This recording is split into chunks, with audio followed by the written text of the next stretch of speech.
ANNO Mutationem. This game has a parry, so it makes it into parry review. First, let's get into how to get the parry, because you don't start the game off with the parry, so I might as well just show you how to get it.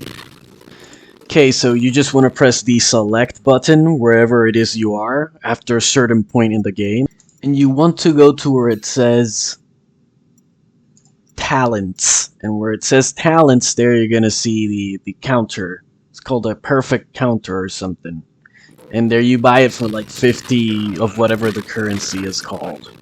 So I'm really happy with the combat in this game, because when you start out this game there's a bunch of yapping, just a bunch of yapping, and the whole time I'm thinking, when am I gonna get to the combat?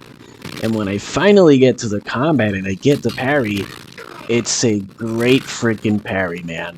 Like, on the parry metric, this game's gonna get a high score. So the parry negates damage, and it automatically counterattacks, right? So as soon as if they attack you and you block at the last moment, you're gonna negate all damage, and you're gonna deal damage to them immediately right back, so you don't have to press the attack button or anything in order to deal damage after your parry. You just instantly attack them after your parry, so it has an automatic reprisal, which is great. That's one of the things we like the most here at Parry Reviews.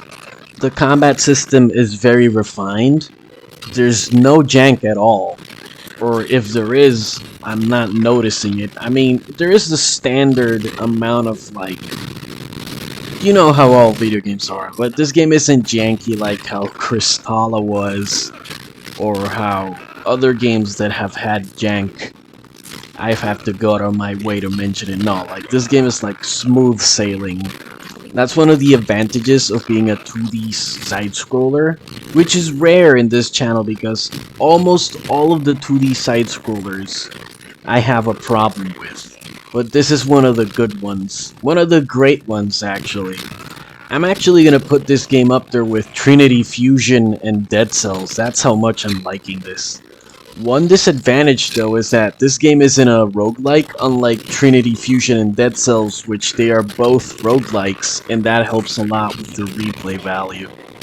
So you can parry all enemies, even the bosses, but you can't parry all attacks. See the red exclamation mark that just showed up there before that slam attack he did? You can't parry that one, but when it shines like bright red, that bright red shine, that means you can parry.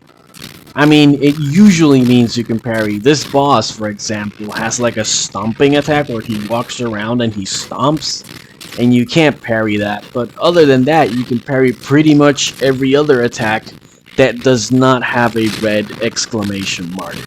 So if you see the red shiny thing, means you can parry like 98% of the time. That's what that means. So I'm super happy with this game, and this is probably the game that I'm gonna keep playing this week and the next, because it's really good, and I'm just happy with how responsive the parry is, and the combat as well. So on the parry metric, we're giving this an 8.5 out of 10 on the parry metric, and on the fun and enjoyment scale, we're giving this game like between a 7 and an 8. For now, I'll give it a 7.5 out of 10 on the fun and enjoyment scale, but I already mentioned I'm gonna keep playing this game, so I'll likely promote that to an 8 out of 10 later on. I don't like, you know, crying victory too soon. You never know what's gonna happen with these games. But yeah, thanks for watching, take care, and enjoy.